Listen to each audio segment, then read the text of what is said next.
Welcome, everybody, to the One Up Yours podcast for Friday, June the 13th. I'm Garnet Lee. Glad to have you here. Coming up on the show, we have a magnum opus, a full house. 1, 2, 3, 4, 5, 6, 7 mics running. I didn't think it was possible. I didn't know 7 mics running was possible. So coming up, we've got what you've been playing. Everyone's going to do one quick game and get out. In the second segment, we have, of course, given this week's release, we're going to do Metal Gear Solid. You knew we were going to do Metal Gear Solid. We have a special guest here for that. And then we have Philip with the news. Let me get to the introductions. We have Andrew Pfister, both working the machines and on microphone. I'm all stressed out. Why are you all stressed out? Because up until like 2 minutes ago, I was in full-on producer mode, and there's scheduling snafus, and I'm just not in it right now. All right. I'm going to have to listen for a little bit. We'll get you in it. Next to him is Shane Bettenhausen, as always, back here. Flying with us. What is on your hat? What's that pin? Is that a... It's a Triforce. I don't even know. It is.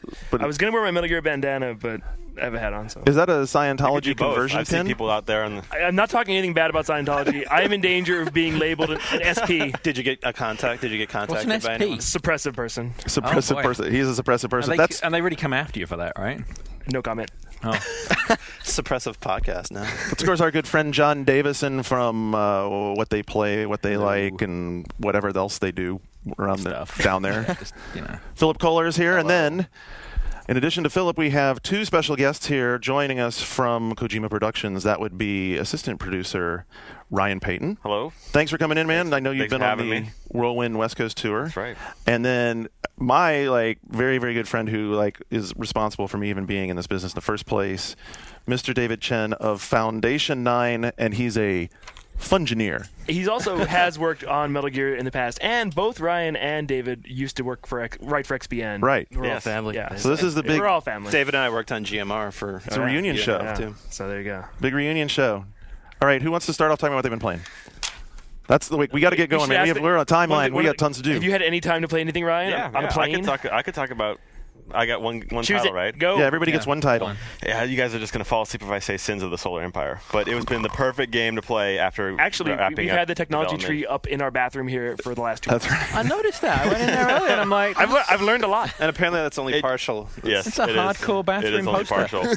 It's hard to follow, but it's a great game to play after you've been busy and you just want to chill out. And some of the online battles go for 4 hours. It's pretty epic, and thankfully you can save them in the middle, and you can return to it the next day. That doesn't sound like a chill out. Like a 4-hour battle does not sound like a chill out. It's a battle, but it's all with there's lots of mouse clicks and you can. I mean, have you played it? I played it. Yeah, no, I played it some because the GFW guys were saying, "Hey, this is a really, really good game. You should check it out." And of course, since the tech tree was there in the stall, and I started memorizing it just out of lack of anything else better to do. wow, how much time do you spend in there? A while. Eat a lot of meat. Yeah. But fans of Homeworld. And obviously you'll like that. All right, I'm the sold. game. And I loved Homeworld. yeah, it's. Did you really? Oh, yeah. It's a little different. I mean, I don't know that really Homeworld's a good comparison. Well, I know that there were some people that used to work on Homeworld that went over and worked on Sins, and they're integrated some of that 4X. I can't remember what the 4. Exploration, expansion. We don't remember. Remember. Yeah, it's Ecstasy it's silly. and Topless Girls. But it's still a good game. I know It's a very good game. Our friend Dennis Dyack apparently is a fan of it. I'd love to play him online. If you're listening, Dennis. Too Human going gold, he'll have some free time. Yes, exactly. So if you're listening, Dennis, we'll do our 4-hour multiplayer. Shane, match. he called you out on his IGN blog. Did you see that? No. Yeah. What'd he say? He just said that he's looking forward to you getting more time with Too Human because it's gold and we're going to get reviewable soon. I've been shout out. That sounds Oh, like it was the nurse comment you made about being the nurse when playing with Garnet.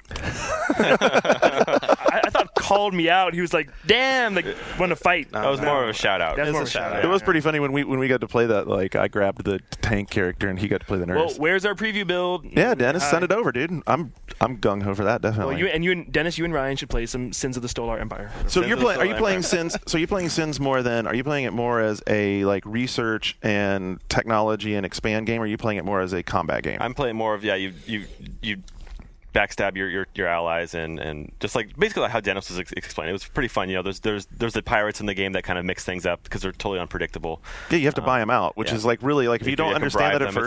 first. It's a cool mechanic, but I'm also very excited about what they're doing next. With Brad was on I think GFW Radio a few weeks back talking about what Stardock's got next, and it's the Political Machine 2008, starring Hillary Clinton, John McCain, and Barack Obama. Very very relevant. I guess it's going gold in a few weeks. So and I'm surprised you guys haven't covered it because like it's a great crossover title, very hot news. I'm looking forward to it. Yeah, it should be really cool. So crossover hit. I'm sadly ignorant to me, so give me the thumbnail on the Political Machine. It's basically like just a campaign simulation. You get your electoral votes and super delegates and all that stuff that you have to spend money on ads and you're basically playing as different Karl places. Rove trying to figure out how to win the election. It's like Championship Manager, only for politics. Is there multiplayer? Can I? Yes, there's Yeah. multiplayer. I'll take Hillary all the way, fools. Yeah, So- you get to choose your issues, and it sounds like a cool game. It transparently reduces the American political system to what it actually is, which is very complicated, and it could be a strategy game, which is brilliant. Yeah. but it has very little to do with the political standing of the candidates. Well, you choose your issues, and if you have some conflicting issues, then you go down the ranks. But anyway, it sounds interesting. Yeah. It sounds like I it's hope an you guys interesting have a chance to play it. switch up. I mean, I don't know. Needs more nano machines. Obviously, obviously. Or So that's nanomachine cancelers. Something. So that's it for me as far as I haven't had a lot of time just resting. So. All right, it's cool. I'll go next. All right. Because basically everything that he said about Sins of the Solar Empire, I can say about Civ Revolution. Oh, It's I watched you basically playing that the other day. It's Which really which like, version are you playing? I'm playing PS3 version. Okay. I really want to get my hands on the DS version too, because that's the one I think that I'm going to spend most of my time with. Really? Because I want a portable. Are you an Civ. old school Civ guy? I'm not old school Civ. I played it a couple times in college. I played like Civ 2. It was at the time. I skipped Civ 3 and I came back to Civ 4 after hearing I think Jeff talk about it a lot.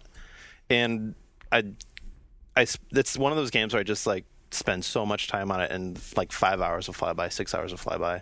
And Revolution is pretty much the same thing, even though there are some changes. I thought you finished a game of that in 2 hours, though. Yeah, but the games in Revolution are smaller because there's no one more turn option at the end of the PC version where you can keep going after someone Right. wins. You can't do that in this one, which means that the games are kind of limited. But I was very impressed looking at it at how completely they'd been able to translate all of the different elements of Civ from the PC version into a console version and make it manageable. the control scheme, the controller works brilliantly. The map is kind of small. It's only one size. It doesn't get really huge or anything, but the way you use the controller to navigate and select units and give orders is... So what did they do with that? Because the interface was what stood Yeah. out to me. The interface made sense. I'm like, okay, you know what, this interface, I could see how I could click through this. So they use the left stick to move around the map and kind of highlight your units or your cities, and the right stick is the one that gives orders. So you use the left stick and X to select your like a group of tanks, Right. And then use the right stick to draw where they need to go, and you just hit X and they go in their turns. So it's, in a way, maybe even easier than doing it on PC and keyboard. And then you use the up and down on the D-pad to select individual units within your army or within your cities, and then you can just do that. Was the AI still able to give you a real challenge? Did it still feel like it was Yes. pushing? Really? Sometimes too much so. It's Civ where they will attack you as soon as possible. Online multiplayer? We played multiplayer. Jinso and I had a couple turns of multiplayer, but I'll be playing on portable. I have a hard time playing strategy games on console just because Really? I need some other kind of stimulation. I need to be listening to stuff, listening to podcasts or something while I'm playing portable games. That makes sense. Maybe it's an ADD thing, I don't know, but No, I mean, it's really it's very easy to get caught in the minutia of just managing turn after turn, especially in a Civ, right? I feel like I'm wasting time if I'm on my couch playing a strategy game. When you play Sins, do you listen to something else? Oh yeah, I'm listening to you guys. I'm listening to all sorts of podcasts. I'm kind of catching up on podcasts while I'm playing a more chill out game, and it's fun. Be like, choose the hegemony. Exactly. That goes over. I remember you made fun of me for playing another game while playing Cold Step at the same time. No, for real. You were playing another game, reading EW, watching television, helping me move. and helping Andrew move And you while made- playing Cold Step. And you made fun of me for that. Yeah, there's no way you can play a Japanese RPG without watching TV at the same time. It's impossible. Or I'm read a book. convinced. Mark McDonald read a whole book during Blue Dragon. Yes. Wow. That's kind of awesome. All right, Shane, what have you been playing? Well, I had the opportunity, along with you, this week to check out The Wheelman, or Vin Diesel is the Wheelman. Which, by the way, thanks to the Midway guys, especially Johnner, because that was a very cool thing to do. I like the way they did that. Right. That was neat. And this is a game that was announced 2 years ago, and maybe there was a movie that was supposed to happen with it, and I don't think that's going to happen anymore. And it was a little bit in limbo. So when it was coming to our office, I was like, I'm going to go see if this thing really exists. It's like a Sasquatch. Yeah. And I got to say, I came away more impressed than I expected to be. Like, I thought it was just a pretty, skeptically, I thought it was just a GTA clone. And when they first started showing it to us, and there was like these Eastern European mobsters, Yep. I was like, it's a GTA 4 clone. But then when you actually get your hands on it, the driving feels more like Burnout meets Road Rash. Definitely. You're like attacking people with your car. And like I instantly said, like that's the best thing you have. You can use the right stick to like attack people with your car. You like ram into So is them. it like a reinvention of Driver back when it was good? Yes, a little bit. Driver 2? It's a little bit Driver with Burnout, and you're attacking these other cars, and it's not amazing right now. The graphics are a little like spruced up last gen to me.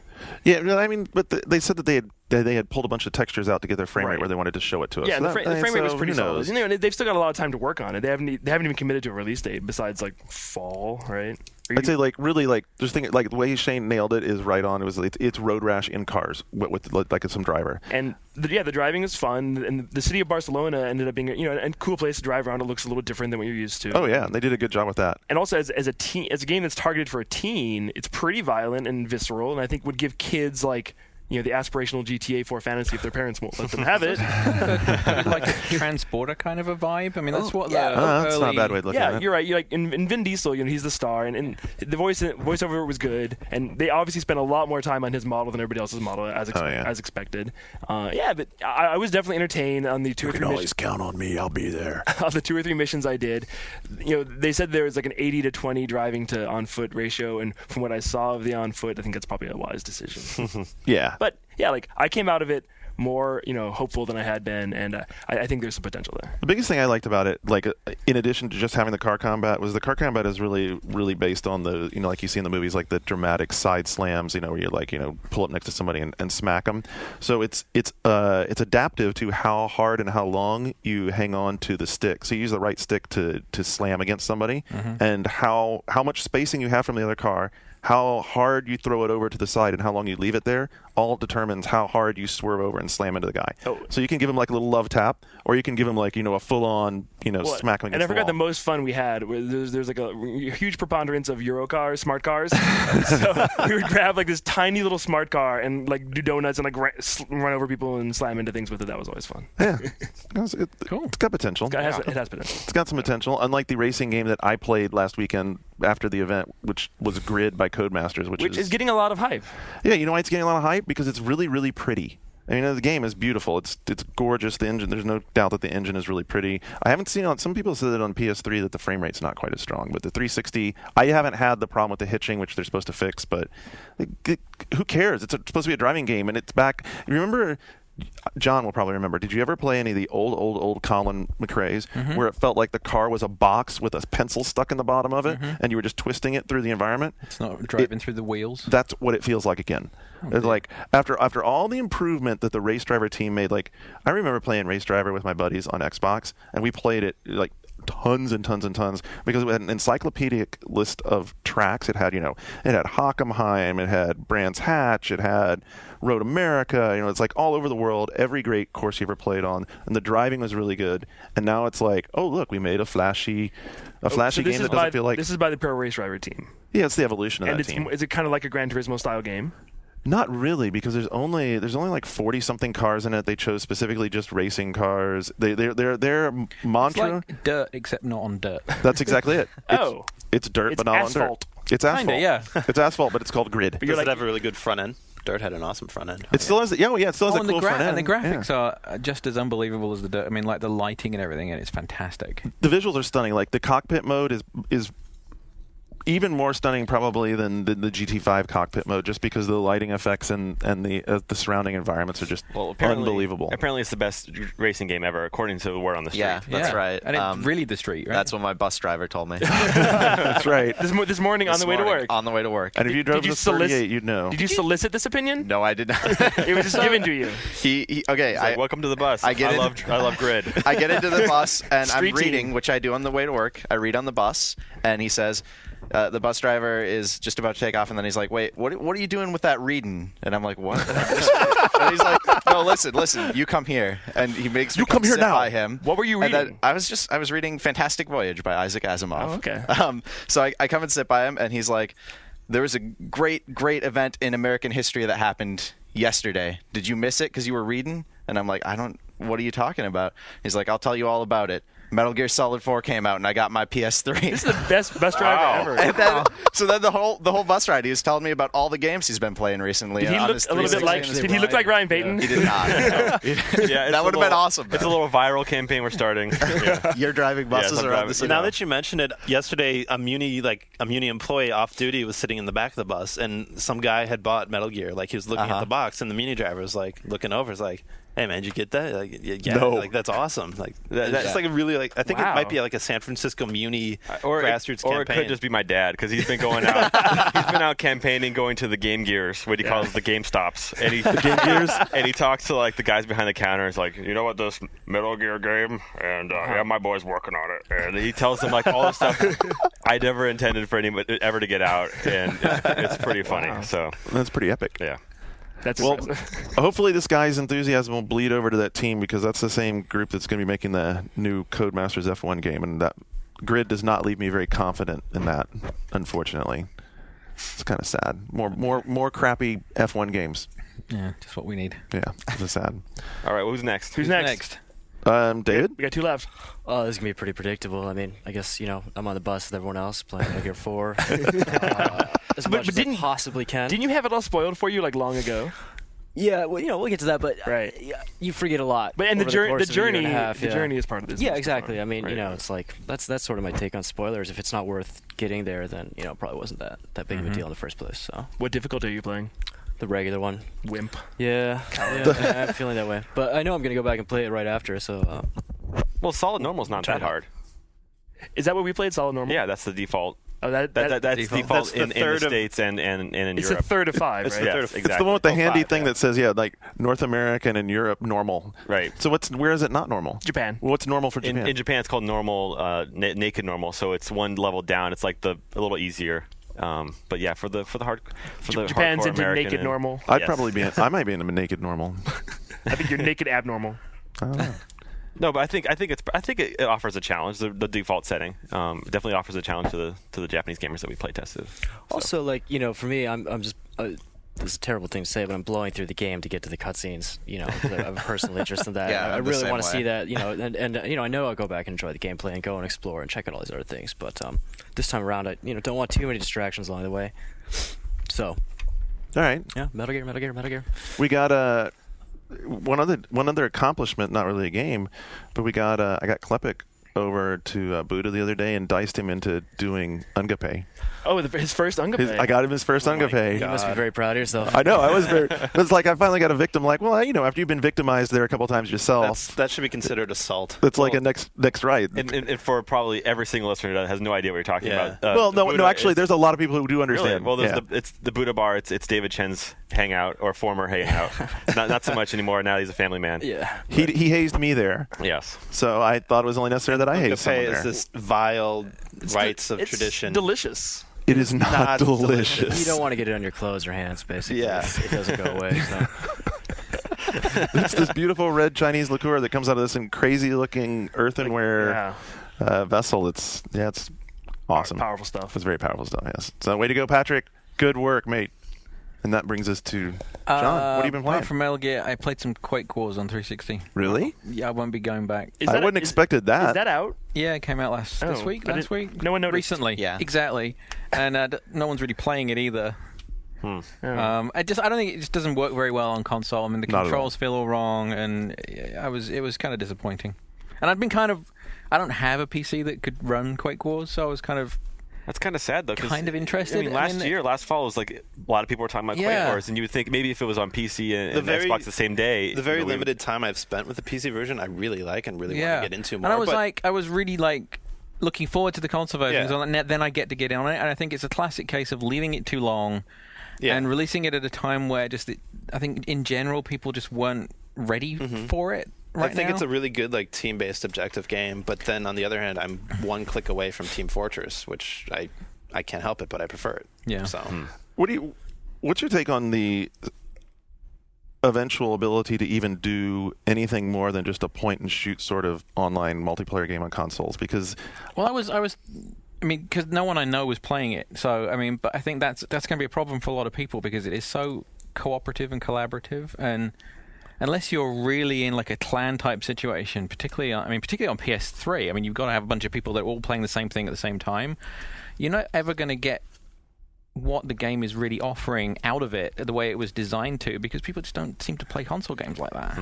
they don't. There's like a whole different way the online community on PC. They play Halo like that, and they'll play Resistance like that. And a few games they'll play like that because so many people, and you kind of fall into an informal... Do they really play Halo like that? Because you that fall multiplayer into an informal clan type scenario. Right, but the whereas team Quake games- Wars requires you to be like a team, a Exactly. real functioning team. a functioning team, and people have roles, and you can't just stumble into that like the way that you have to stumble into so many multiplayer games online. Is the single player at least decent? The bots are badass. I mean, like the AI bots on the Oh, bots it's just is bots. like, It's just bots. There's no actual campaign though. well, there's because everything's objective based, so you're still it's mimicking the online game, but it's not just everybody storm here and kill shit. It's like the sequential goals that you have to go through. And the AI of the bots is like, I mean, there are times where you would swear it was a real person because they're dodging around and they're backing off and for that part, I think it's sad that so few people will see that part of it and see what is possible. But I think the game is the just PC going to players will, disappear. because they patched that bot AI into the PC version. Yeah.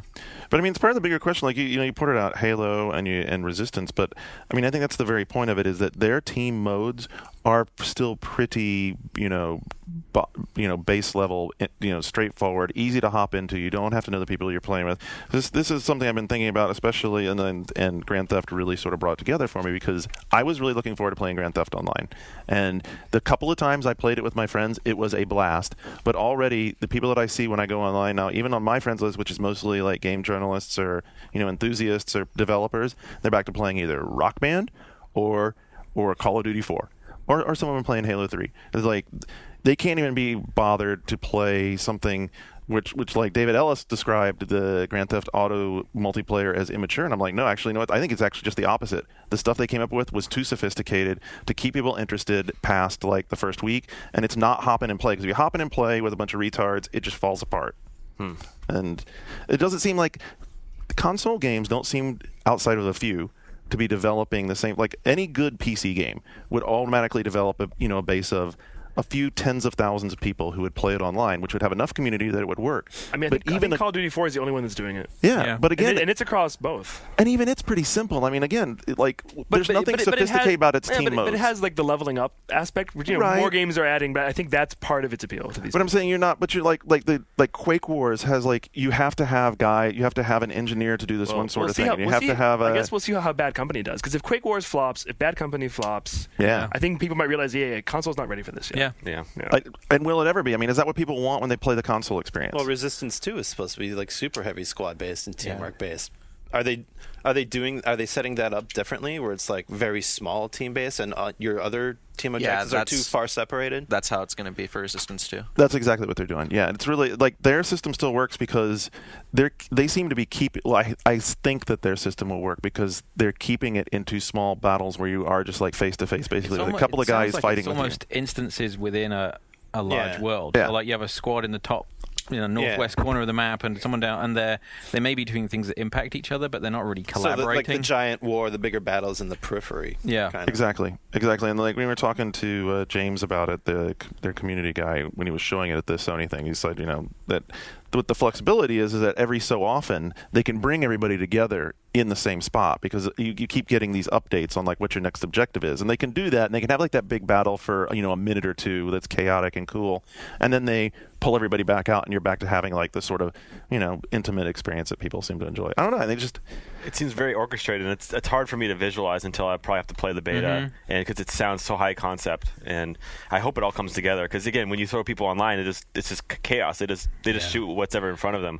And I think it's going to. I mean, it sounds like a lot of the. I mean, for these things to work, it has to funnel you the way that a successful first-person single-player shooter funnels you. It's like it's not. If you give too much freedom, everyone sort of strolls off and does something else and starts blowing up something they don't need to. Yeah, they're humping bodies when they're not supposed to be. Right, but I mean, Quake Wars does it to a certain degree, where the environment itself will kind of channel people into an area where it's like, okay, here is where the engineer has to go and do this, and there's no choice. A game like Warhawk is good with like different sized maps, but all like the same, based on the same map. Yeah. So what if it's platform specific? Because most of what I'm relating is Xbox centric, and I'm like you've got Metal Gear Online, which is probably going to have a community. I mean, I'm expecting it'll have a community that'll be rich and have people playing around it. Yeah. I think that'll be a smaller community, though, because Metal Gear Online is like a very particular brand of online that not everyone's going to take to.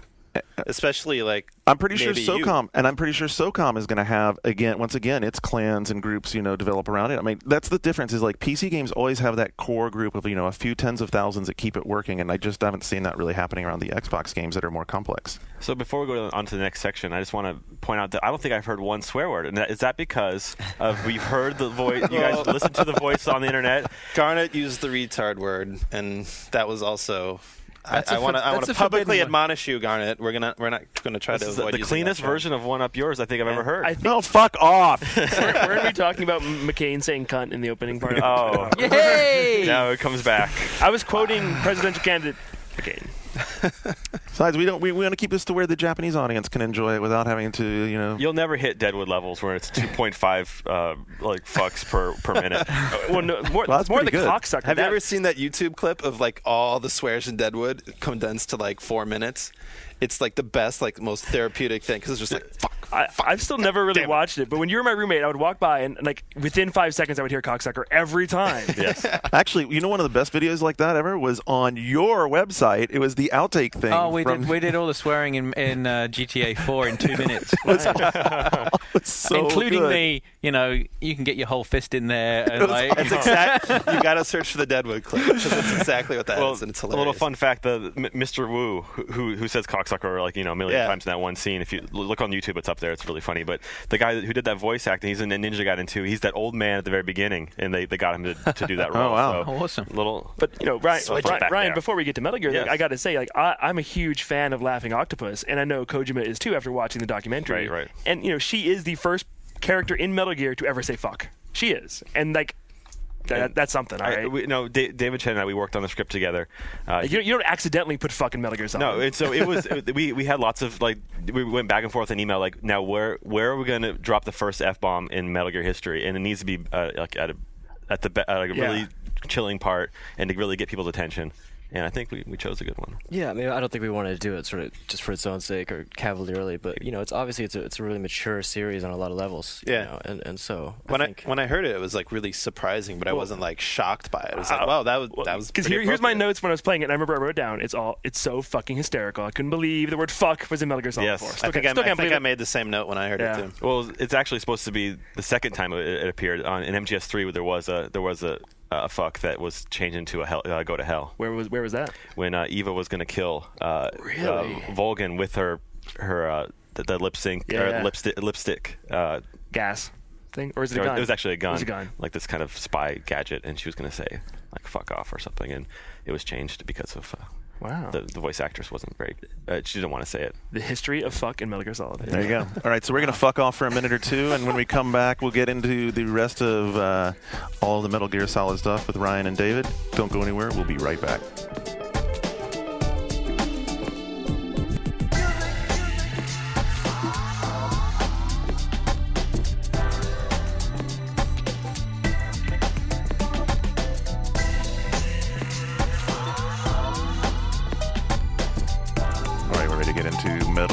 Solid 4, which is like pretty exciting time. I'm amazed by how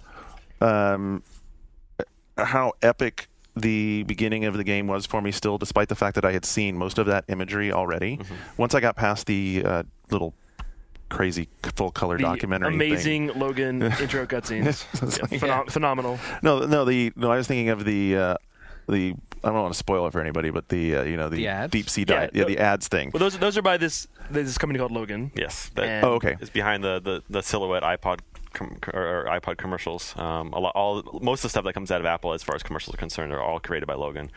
Well, and if you got the limited edition, there's a documentary, and you can watch about the making of them. You can also watch them all in their entirety there, which I thought was awesome because there's so much. It's effort. actually in better resolution on that second disc because we had to, because it cycles through. If when you play the opening, if you push a button, it changes the channel. Right. And because we had to insert that functionality, some of the resolution is not as clear as it could have been. Really? So on that second Blu-ray disc that comes with a limited edition, you get the full HD version. Right. But what you learn about that is that the guy who's the head of that studio was friends with your friend. What's his name? Right. So Alex Televich, who's the head of Logan, who's the creative director and the founder of that company, he's friends with my boss, the top producer of Metal Gear Solid 4, Kenny Maizumi. They went to art school way back in the day in Minnesota. Right. And for 10 years they were like, we're going to work together. We're going to work together. Yeah. Minnesota? Yes. Yes.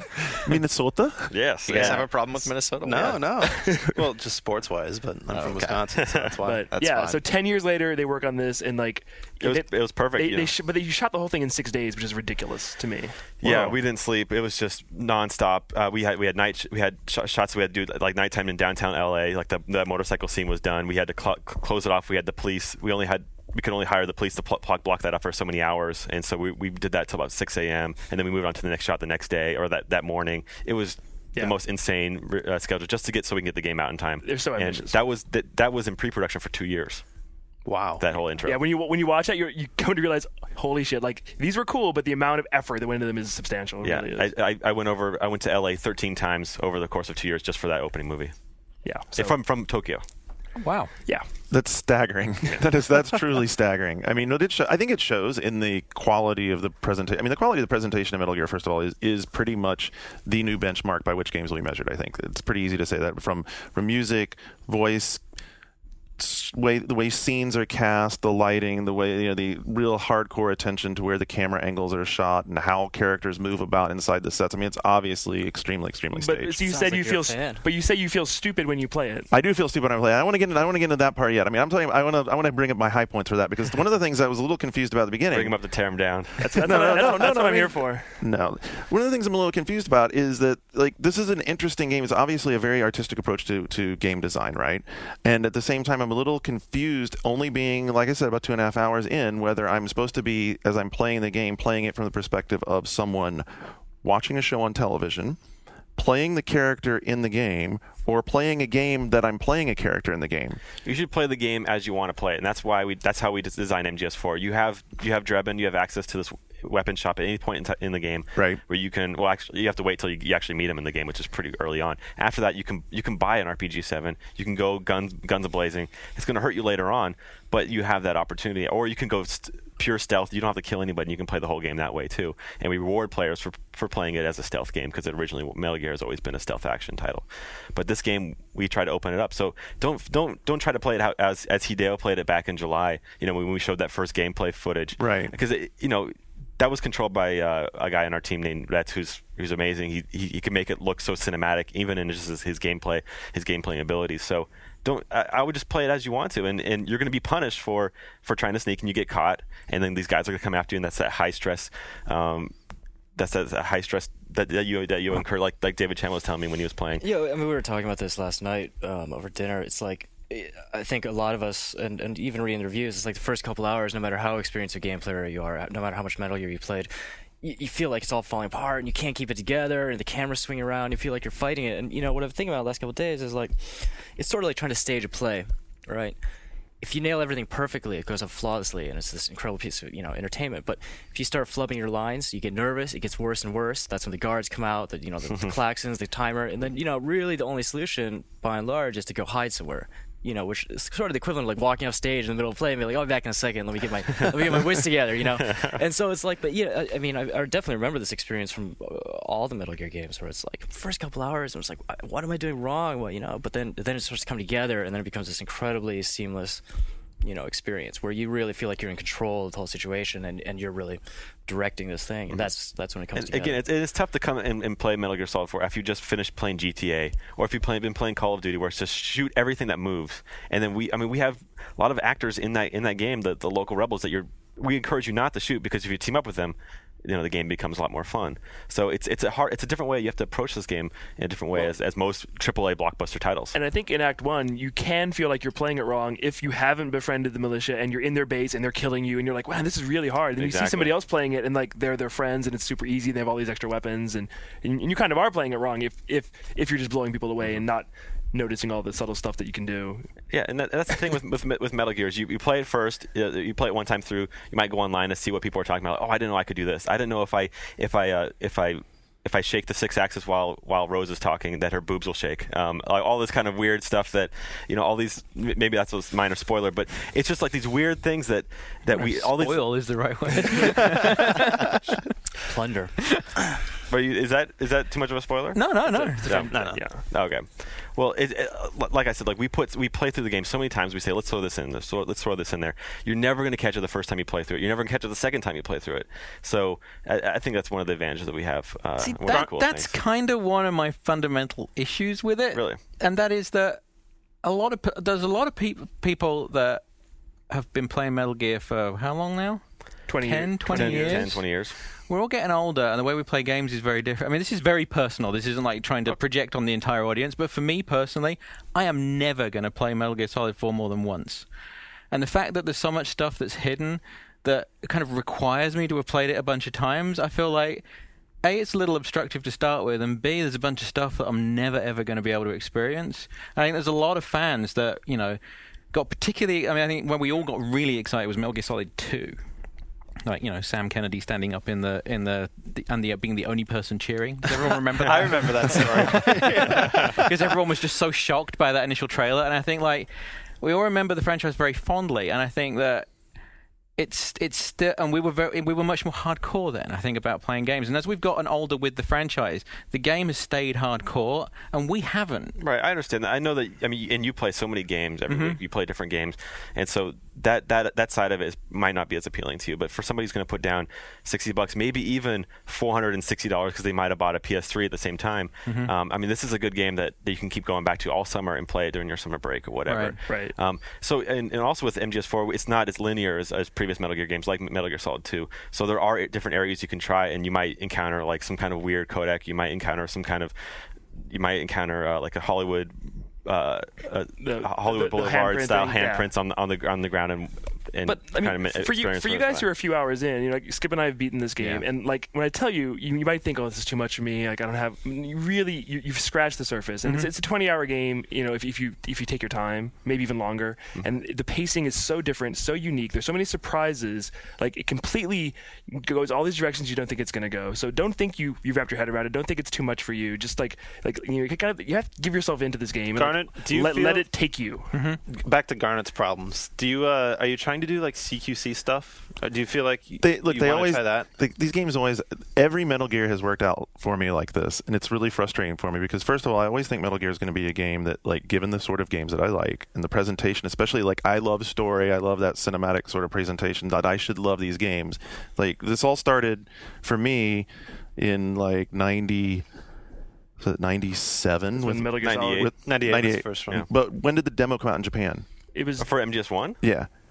Was it maybe the fall of 97? Spring of 98. Okay, it was debuted at E3 1997. Okay, so my buddy Kynan and I had it, and we had PS 1000 where you could do the swap trick, and we played that demo over and over and over and over and over and over and over because it was so amazing. Like even just like when you're in the submarine, like during the opening during the opening credits and stuff, I'm like, I've never seen a game like this before. This is totally freaking amazing. And I could do the warehouse, and I could do like the entry into the come with the elevator, and then maybe an hour later into the game, I'm stumbling around the game. I don't feel like I know what I'm doing. I'm dying all the time. I'm setting off the alarms all the time, and I feel like there's someone like I feel like Kojima's standing over my shoulder, going, "You're not doing it right. You're not doing it right." Metal Gear Solid did have cumbersome controls, and Metal Gear Solid 4 does not. So I don't understand your problem. So the same thing happened to me in 2. The same thing happened to me in 3. I've tried to play 3 times. I've tried 3 times to play 3. You tried Subsistence? It's less cumbersome. No, with Subsistence with That's the 3D true. camera. Subsistence was better, yeah. Again, and this is hard for people who, especially at TGS or at E4All, they just got done playing like a straight up action game. They go jump into Metal Gear Solid 4. They get frustrated because they get found.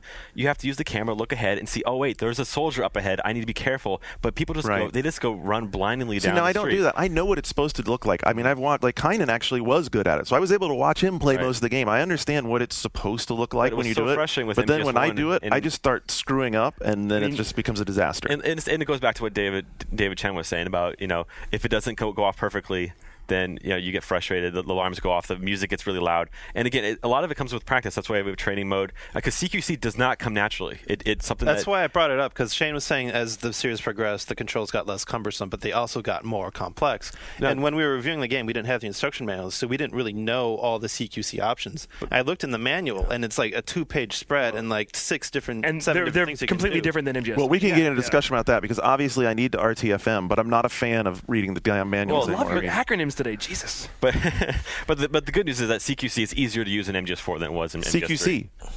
That's an Close scores going back. So I mean, I'm at the same stage. So this weekend, I'm kind of looking forward to it winning me over. But one of the things that strikes me right now is for a game that is so narrative and offers so much that's passive.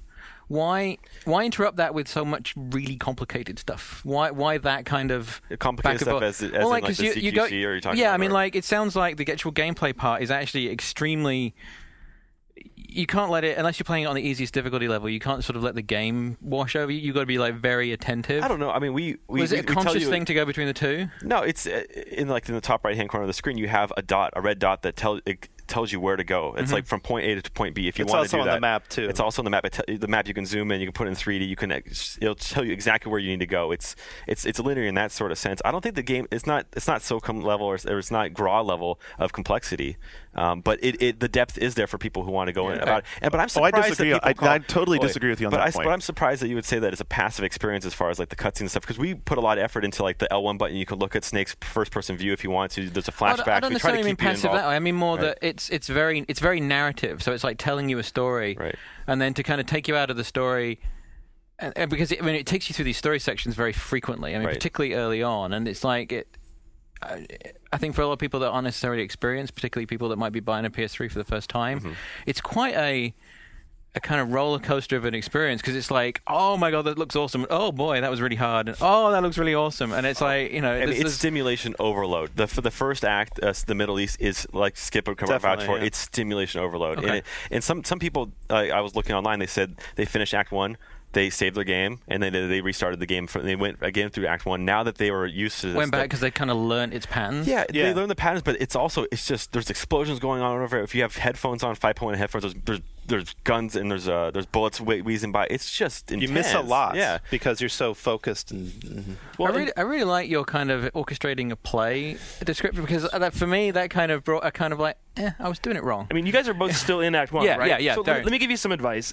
My advice would be to be very patient, try to tranquilize people, and if you're getting attacked by lots of people, run for the exit. Like in that level, there's a lot of times where you can kind of run away and you can just kind of keep going. So you've done that several times. What'll happen is I'll like run and I'll think I'm in a good spot where it's nice and dark, and I'll jump on the ground and I'll stop and wait, and then I'll be damned if the patrol dude doesn't still come and find me. to Garnett's point, I'm definitely more paranoid, especially in Act 1 and Metal Gear 4, because it's like you can see from all angles, and they are that much smarter and more aware. It's not just like the vision cones where you can run past them. I'm like, son of a bitch, I just came in here and got down on the ground, and my Right. active camo Okay. kicked in, and the fucker still came and found still me. see you. One thing we don't really explain very well in the game is how that you can play dead. And I don't know if you're laying down flat on the ground, you can hold triangle, and Snake will pretend like he's just another dead body on the battlefield, and guys will walk right by you as long as they don't see you do it. So try that. Okay. Another thing. I will do that. I don't know. Does that make it to where I can shoot? Because the other problem is laying on the ground, I can't shoot. Yes, I'm you can. Yes, I'm you laying can. on the fucking ground, and these guys Yes, look you at me and can. they start shooting me. And I'm, Yes, you can. can. You tap triangle and you have roll to. over. You have to read the frickin' manual. Why do I have to read the manual? It's a game. I should be able to just sit down and experience it and have Here fun we with go. it. I'm pretty sure there's a lot of in-game stuff you can look at. I want to go Yeah. play a game and have fun with Yeah, it. And it does I have to start answer the telling question you. right now. We have You it- said yeah. you said it's not as hard as those other games. This is like right now, Western game design has been super emphasizing on accessibility and not having these crazy HUDs filled with all kinds of information. I'll be damned if Metal Gear Solid doesn't come along with the most like it's got more dials and gauges on it than a Ferrari. You've got 3 different bars in the top left-hand side. So you got like the 4-segment one. I don't know what that is. You have focus. There's and you have another psych, bar. you have psych. I mean, there's another bar underneath that. There's another bar underneath that. In the right-hand side, I've got the radar with a dot in it. I've got a percentage next to it with my camo percent at any given time, and then I've got something else that pops underneath that that's like a stress percentage that I have no idea what on earth that means. Really, you really think it's more complicated than GRAW, where they don't even explain this stuff in the game? We explain the sight gauge. We actually explain it during the cutscenes too. No, where, you never explained that to me. Yeah, you haven't gotten far enough. Yeah. You're making snap They judgments. do explain it to you. Yeah. Trust me, it's not. Well, I've obviously died way too many times. I can kind of see where Garnett's coming from with the psych stuff, because on my review playthrough, I didn't really pay too much attention to it. It wasn't obvious to me what exactly was going on. Until there are points where you have to, when certain bosses, when bosses are like using those gauges against you, then you really have to pay attention. But even then, I muscled through it. Like I didn't pay that much attention to those gauges either. It doesn't really, and don't even worry about it. It doesn't really come into play unless you're playing on the harder difficulty, where your psych really does. So why not just get rid of them on the regular difficulties? Well, because we don't want to make it too complex, like you're complaining about. We don't want to get in the way of you enjoying the game on that first playthrough. That's important. And they do use them in clever ways later. Okay. I'm just saying it is complex. I think that Metal Gear Solid is a hardcore game for a hardcore gamer, and it's everything about that. And it plays to that, and that's a beautiful thing. And I would never try and. I mean, that part of it is very pure. That's disappointing for me to hear, because like that wasn't the intent. And I mean, it's just from people, just talking to people on the street about who've played it, and people have been writing in. They said it's the most accessible Metal Gear that's been out. So it could be that. I am a little surprised by all these FPS people. You're not the only one who are like, oh, I'm so bewildered by this. I'm like, really? Like, really? Because I'm not an FPS guy, and I'm not bewildered by it at all. You know, right? Well, like maybe okay. maybe it's because it is different, and it's actually different from a lot of the over-the-shoulder games that people have been very used to a very specific style but the fact that you can move and shoot, and it does look and feel like a traditional game, that's a triumph for this, and people are talking about that. You know, like. People are talking about it. Not a whole lot. Yeah, dude. Okay, I'll talk about that. I think that's awesome. I think there's lots of things that are really good about it. I love the fact that I can click the stick and switch which shoulder of my third person view I look over. I mean, that's huge. And I'm very proud of the fact that you're getting some patrolman's coming towards you. You think you're going to get caught. He sees you, and the exclamation mark goes above his head. You can shoot him before he makes a big ruckus, and then you're not in alert mode. That's something that's different from. I noticed that happened to me a couple times last night. It's been cheap up until MGS3, where if he noticed you that first second, all the alarms are going off. It's not fair. Like, how would he even be able to tell his comrades? Are you playing again on a retail version? Yeah. Are you doing what he said? Are you playing it? Are you noticing that you're experiencing it differently? Especially in Act 1, because I got to where I think you were last night, right after Drebin, and I had to quit. But yeah, I'm playing it through, because my first playthrough, I was running and gunning. I was like, this is a great shooter. I feel like I'm encouraged to shoot more. Mm-hmm. And it's hard not points. to. It's really hard to resist it. And you can buy bullets whenever you want. Yeah, and that's the other thing. It's like you never have to worry about like on-site procurement anymore. But now I'm playing through like more stealth-like. And it's fun. So when you go into camo, tell me, like, you've got the little circle around you. Yeah, the threat ring. Yeah. Okay, so does the threat ring indicate, like, if they get into that ring, then they see you? No, so the threat ring, it only appears if you're kneeling down, or if you're laying down on the ground. If you're running, it does not appear. Right. So if you're basically, your Snake is getting a sense of the battlefield, and it shows you basically where your enemies are on that. Even if there's a wall between you, it'll show you how close they are, if they're coming after you, just based on that wave that shows up on that threat ring. So check it out. Like, just so that has nothing to do with the camo? No, it has nothing to do with shit! I thought that was like the indicator my camo was working. I'm looking. You play a couple more hours. I'd love to hear what you think about the game. I wish I was here next week to hear like a follow up, because I think you're really. I think it'd be completely different. I think it will be too. I have some questions for you. We Ryan. can chat. We can email. I love you, Ryan. I love you. And I love the game. Like there's so many things I could brag on. Like you talked about sound, like the bullets whizzing past. Like the sound in this game is amazing. Right. The sound design, it's like I have a nice home theater set up with paradigms and like good speakers, all that kind of stuff. And the sound design in the thing is just unbelievable. The 5.1 mix is really ambitious. I'm proud of the graphics, but I think the sound steals the show. I really do. And I would agree. Yeah, I would agree. Like there's discrete sounds all through the environment, the way they're spread throughout the surround channels, how well restrained the low frequency stuff is done. Like it adds the right amount of punch, but it's not muddy, it's not overdone, it's not overworked. Well, we call it play, and what we say in Japanese, we say asobi. They're just the sound team is just having fun with it. They're whatever sound that you think that would come out there, they're putting that in there. But you play a lot of games. I'm not going to say, but like some AAA titles that have come out in the past few months, and you'd be surprised. You watch the cutscenes. There's no sounds for people walking, and like they're throwing something against the wall. There's no noise. It's amazing. Like you don't think about the Foley sounds are really good in this game, but the Foley sounds are really good in your game. Right? I'll take it. Well, we have a Foley guy dedicated to just doing fully. Yeah, as you've seen in the making. But of there's even a documentary. notch beyond that. I mean, COD4 had really, really good sound design, does, but it does. this is even another like noticeable notch above that. This is like the game like you used to put Pearl Harbor in your DVD system to like show off your theater system. This is like that level. It also comes with having 10 guys on sound. Most people Well, have one or two. Right, I have a question. So, Good to be when king. I came out and played the game, the big problem everybody had back then was the AI in Act 3. And I'm not to Act 3 yet in the retail game, but so what changes were made? Can you talk about that at all? Well, we had just a couple weeks after that event back in March, where we took a lot of the feedback that Shane gave us and a lot of the other writers that came in. So yeah, we did. A lot of it really was just a bug Really? that made it really frustrating. So that was a pretty quick fix. He kept shooting me in the face. Yes, yeah. He was stuck in an infinite loop. Again, that's the problem when you show. We actually let the journalists come in and play the whole game from start to finish. We knew that this is kind of risky because the game's not done, but I think Hideo was kind of excited about showing it too. He couldn't wait, and we had this great facility in Nasu out in the countryside that we never get to use, and it was just kind of an excuse to show off the game, get some cool feedback.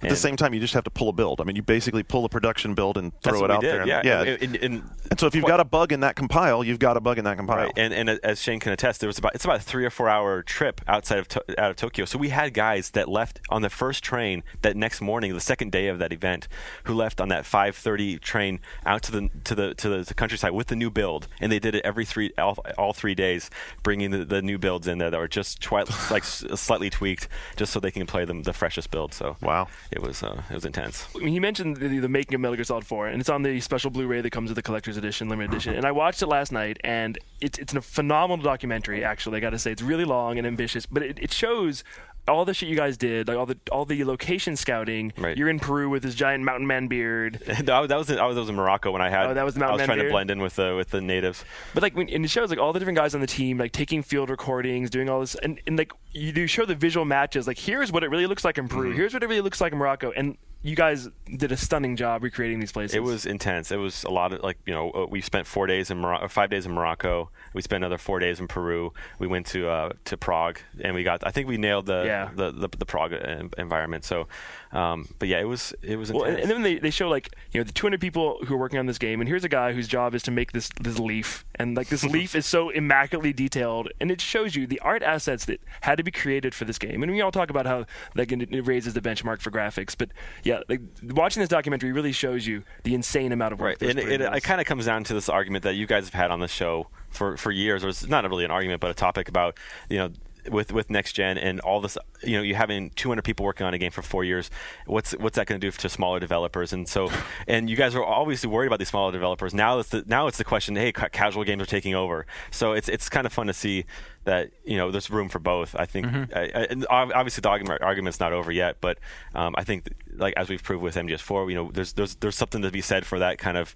hardcore 4-year project, but there's also there's still room for the downloads. It's the no man's land in between that's going to get games. really dangerous. Exactly.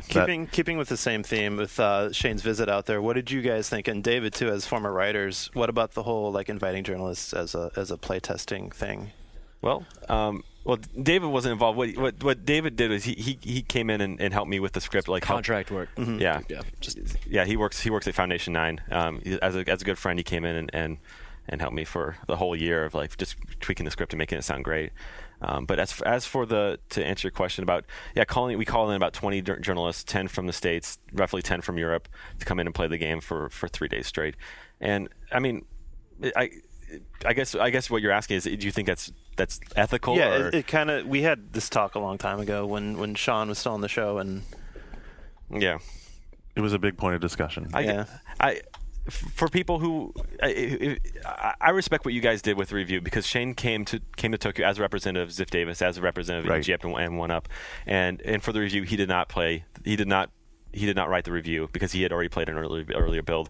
He gone through the whole treatment of being able to interview Hideo and all that kind of stuff. So I respect that decision, but I think there's journalists out there who can look at that build, who could play that March build, and then come back in May and play the review build and still be critical. Yeah. And some people gave the game 8.5s.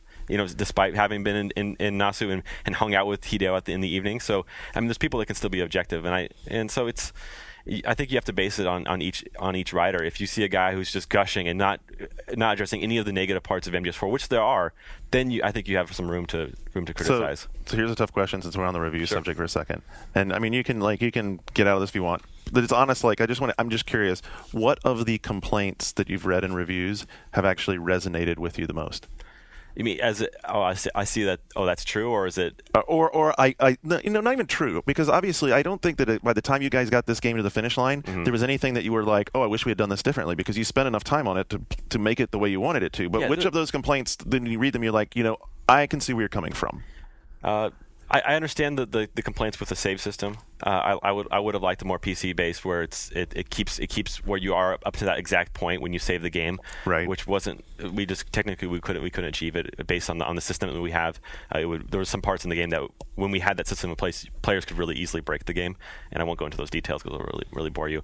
But I was surprised and a little bit bewildered to read Jeremy Parish's review, who was talking about melodrama and talking about all the weird intricacies of the story. Somebody who's coming from a Japanese video game fan of all people who he and I came to blows over it because we're both like these consummate Metal Gear story fans, right. And like he felt that it was too calculated, too trying to pull the nostalgia out of you. Well, he thought that the cutscenes were too long. Again, this is coming from a guy who loves Japanese games. Right. I thought that was pretty interesting. I don't think, because I was on the same page as Jeremy. I don't think he and I think that the cutscenes were too long necessarily, like by themselves. It's the proportion. Right, especially as you get on to the later part. And there's arguments either way, and we did have those internally because I won't spoil. But at the end of the game, the gameplay totally changes. We introduce mechanics that you've never seen in a Metal Gear game, and that we didn't expect to see. Right, which is what Jeremy's problem. Now you actually tell people what the controls are, right?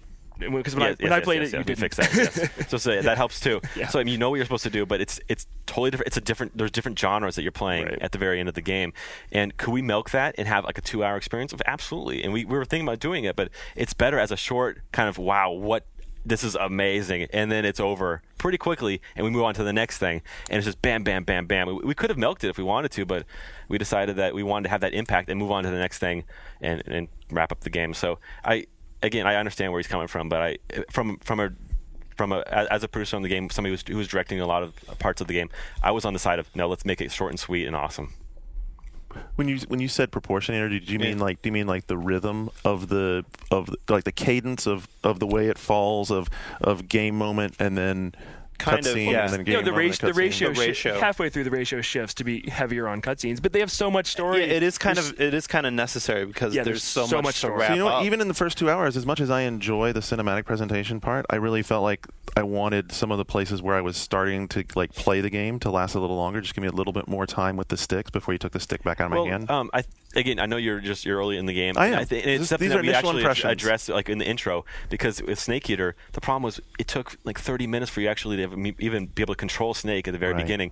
So what we did in MGS4 is the opening, we give you a few chunks, we teach you how to crawl, and then it goes back and continues the opening, and then it teaches you how to get from point A to point B, and that's about another 3 or 4 minute gameplay. So yeah, I mean, for a lot of American gamers who are used to just running in there like Call of Duty and just going and not having to worry about cutscene, it can be frustrating because like, oh wait, here's another cutscene, and we continue the opening scene. So we could have went either way. I was actually saying, I'm actually thinking after that. I mean, the opening sequence actually I think is an amazing piece of choreographed set piece. I mean, that is pretty much spectacular. I'm talking about like a little after that, like when you go and hook up with Otakon on the Mark II, and then you go and meet Drebin, and just like the pacing of those pieces, I just wanted a little more. If you want to argue that the Drebin scene is too long, I would totally agree with you. But there was a lot of stuff we had to explain. There was a lot of stuff to explain. Again, but thankfully we had Kari Payton who voiced Drebin, who I think is the breakthrough performance. Yeah, absolutely. He's going to be on a lot of games that are coming out this fall. No argument there. He nailed it, and it was awesome. I mean, I guess my question for you is: Do you and Kojima? I mean, if you could talk for him or Murata, get tired of the story's too complex and there's too many cutscenes, because you're going to hear that over and over and over again. But you can't dismiss that. Well, but like for me, as I've played through the game, like I'm aware, okay, there's a lot of cutscenes happening, but they're the best cutscenes I've ever seen, and they're fulfilling 10 years of my desire to have this story resolved. So I was thoroughly entertained. As I said on my blog, I would give this an A+. Despite there are problems in the game, there are things I don't necessarily love about it, those small aspects. But overall, it's like transcending the medium, pushing the envelope, setting all these new high water marks. So when people are just like, oh, come on, you can get one more in. It's absolute genius. Raising the bar. Raising the bar. Yeah. And does it so, transfigure? so when I Raising the bar. when I hear oh, too many cutscenes, I'm just like, you're a peasant. I mean, like, I hate to think that.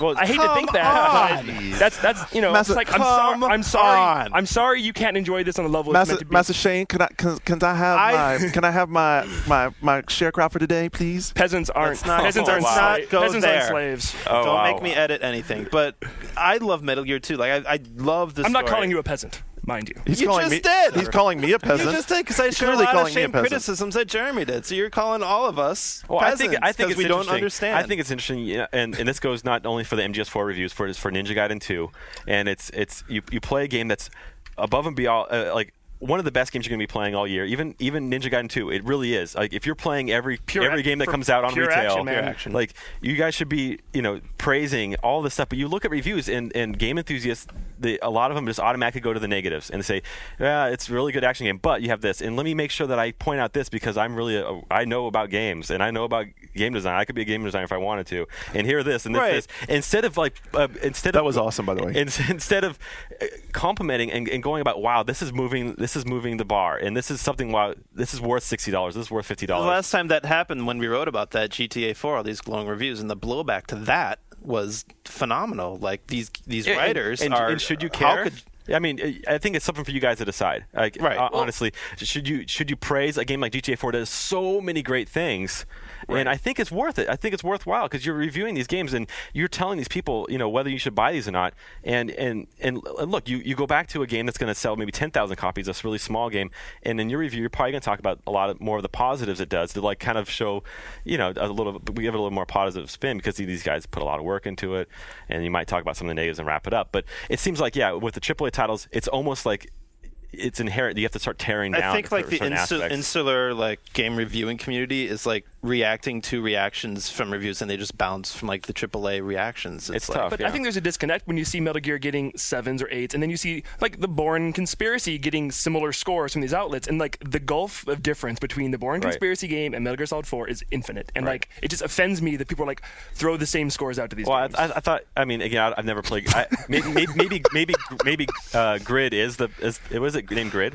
Isn't Grid might be the greatest racing game of all time, but it did get a higher score in Metal Gear in Edge than Metal Gear Solid 4, which I thought was interesting. So it's interesting. Yeah. Right?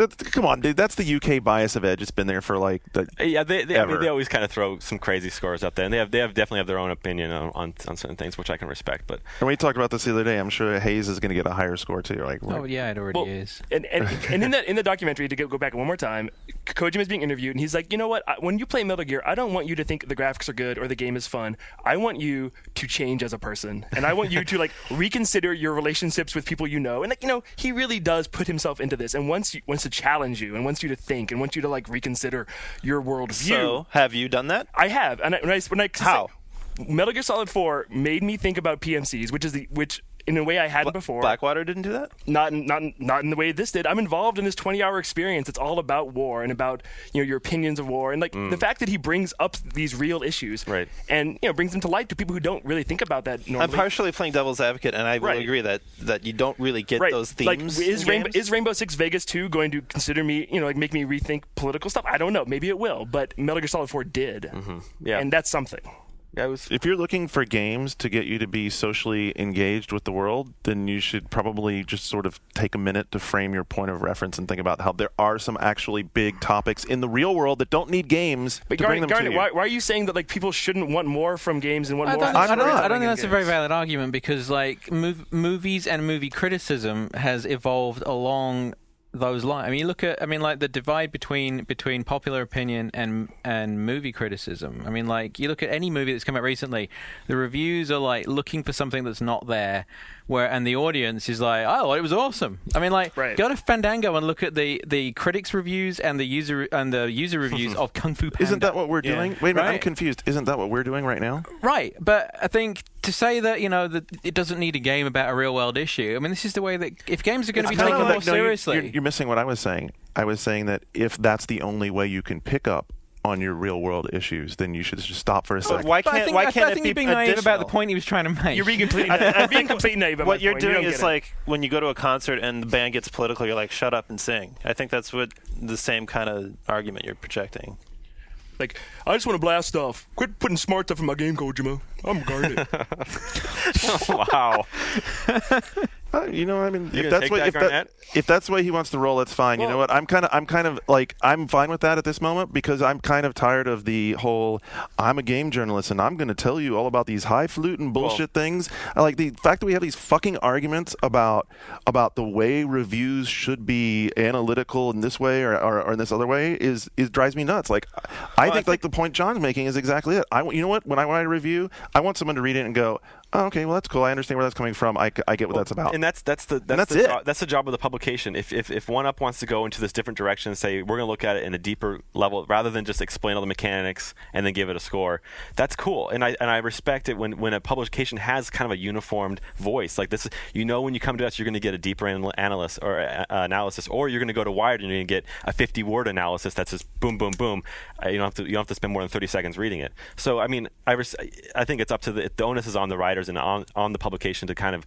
But I don't even want to be broken down that much. I want to play Metal Gear, and if I was reviewing, I want to play Metal Gear and then sit down and go, okay, well, how did that make me feel? What was cool about it? That doesn't inspire you to write like a live journalist type, like game writer journalist 2.0 kind of thing. Because I don't want to be. No, I don't like that. I don't like that thing either. I mean, I'm just like honestly, how did I feel about it? But- what was good but about it? What did I not like Don't you about it? appreciate that there's so much content here, so layered, so multi-textured that like everybody can get something different out of this game. And if you're just a fan of the characters, it delivers in spades. I mean, like every character gets this huge, conclusion that's really satisfying. And I think it's going to touch a lot of people, move a lot of people, challenge people. But I don't need to get up my own ass about that, do I? No, but I think that I think the games journalists are kind of giving this game some journalists are giving it like a short shake and like just looking at it in terms of the game experience and the graphics and that.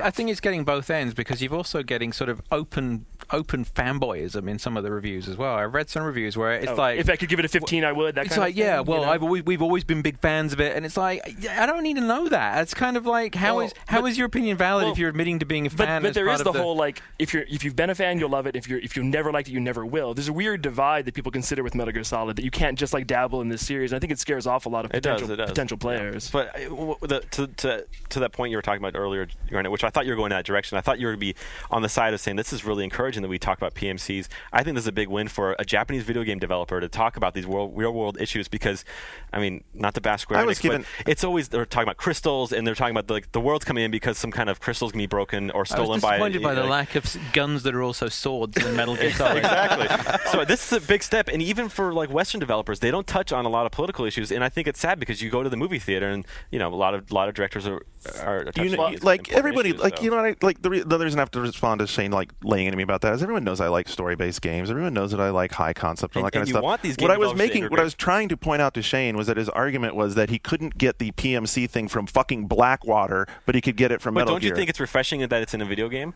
Yeah. Yeah. No, So I don't absolutely. understand- But dude, if you can't pay attention to Blackwater, that's a big fucking problem. I was aware of its but- existence. But isn't that the whole argument about what's cool about games is that it's not just sitting there watching news, but you're feeling it and you're in that world. Or now, Sure, it's another way of experiencing if you weren't aware of it, the game can open your eyes to the point where you'll go Google it and find out what the fuck all the fuss was about, and it's gonna help open people's eyes to things that they were previously. You'd be surprised how oblivious a lot of people are to a lot of stuff that's going on. Sadly, that's true. I do sometimes turn on that intellectual side and like get the oblivious world to of that. Metal Gear Solid 4, it seems like an alternate reality 10 years from now, but unmanned planes and tanks and shit, that's really happening in the Gulf War, As Shane saw in the making of Metal Gear Solid 4, we interviewed Peter Singer, who's part of the Brookings Institute. He's in Washington D.C. He's talking to politicians. He's on CNN and NBC talking about this with Blackwater all the time. He's an expert on it, and he gave us some really good feedback about what's going on in the world. You're a smart guy who I respect. I would hope that you're actually keeping up with Blackwater just because you know about that stuff. Garnet, you keep going back to that. And yeah, of course I knew what PMCs were. Of course I knew what Blackwater Okay, was. well but then I was don't impressed by how it was handled in the game, and that Kojima, went into this with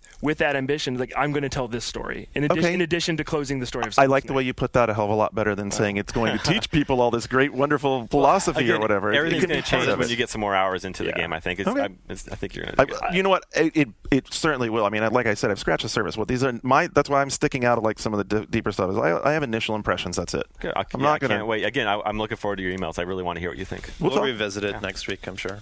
All right. Wait, I got another Metal Gear question. What's the latest on Metal Gear Solid graphic novel 2 for PSP?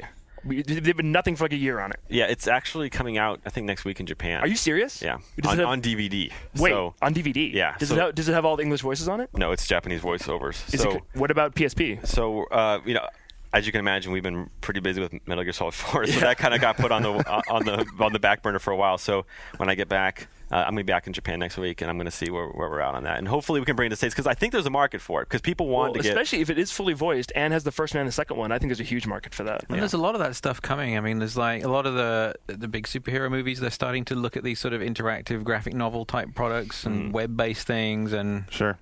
No, I really liked what they did with the comic book and how we... And there's a million people like Shane that are just like gagging for it. I mean, obviously, I wanted to bring that out.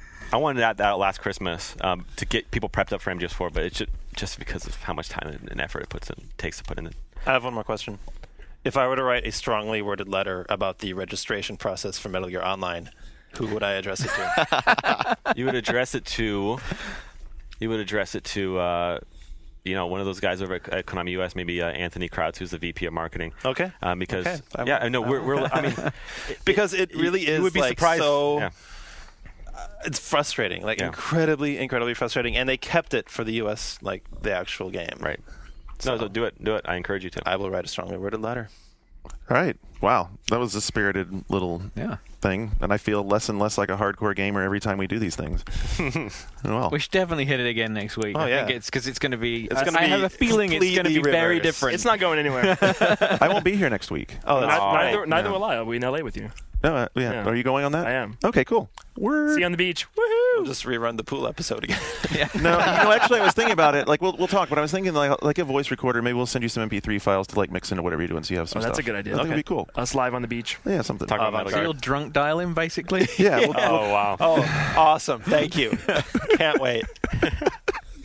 And then when everyone else, they can't wait for news, which is what we'll have when we come back in just a moment, because we'll be kicking it off with the NPD discussion. GTA 4 is still sitting on top, but hardware's slowing down. Don't go anywhere. We'll be right back with that.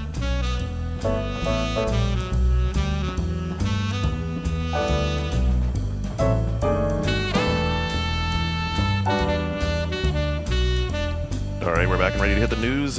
Back again is our news team, Shane and Philip. Philip reading the news for us. It's We awesome. are a team. It's true. We're going to kick off this week, of course, with everybody's favorite numbers, the MPDs. The May MPDs came out. As Garnet mentioned going into the break, Grand Theft Auto 4 remaining the #1 selling game this month. But hardware kind of slowing down, not much going on. As some analysts predicted, GTA 4 did not move a lot of hardware. For either platform. No, neither So- 360 or PS3. PS3 got a little bit of a boost from last month. It went up about 20,000 to 209,000 units sold this month. Because we have an excellent audience, what we should get, someone should do is go back to that discussion we had over Grand Theft Auto. Remember when Luke was in? Yeah. When Luke was in They here, already mentioned it. I know they last mentioned, month. but don't just mention it. Like we need to bring out a excerpt of that, the MP3. Yeah, because, someone give me the timestamp out there, and I will. I'll plug it into the next week's show. because that was a really good conversation we He had believed about that it wasn't going to make a bumper. Yeah. and he was absolutely right for my once. theory now is that like a lot of people who want to have GTA 4 are like 13-year-olds whose parents won't buy them next-gen consoles or can't even buy the game, and at some point in the next 2 years they might get it. Hopefully, So Speaking of which, when I went GTA to- slow burn. maybe, yeah. When I went to Best Buy last night, despite the fact that I'm 40 frickin' years old, the person checking me out carded me to buy Metal Gear. I got carded too. Wow, I was like, wow. that's good, right? Yeah, it's good. There was that analysis about. I wish I could remember the numbers, but when I even know what government organization or they were trying to check like underage people if they could buy movies, if they can buy music and games turned out to be the most strict as far as carding, and like only 20% of them were underage were able to buy M-graded games, which is encouraging if you want if you don't want Washington D.C. to come in and control. Yeah, I mean that's self-police. I mean that says self-policing is working, despite the fact that the stupid media gets all over our asses about it. And despite that, you do not look like you're 17. Yeah, so trust me, I don't look like I'm. But wait, you're missing the hottest title in the NPD top 10, which is Iron Man for the PS. Iron Man? Iron Man for the PS2. That's right. Wow. Everybody's buying it. Everyone's into Iron Man. The other interesting thing about the software sales, we've got Wii Fit making a debut at 3rd, but besides that, the top 5 are all exactly the same from last month. And nothing's So changed. lots of Call of Duty, right? No, actually, Lots Call of of Duty. Wii. This is the first month since its release where Call of Duty 4 is not on here. Interesting. It was a number 9 or 10 last month, and now it was number 10 last month. Now it's gone. But 5 of the top 10 games are Wii.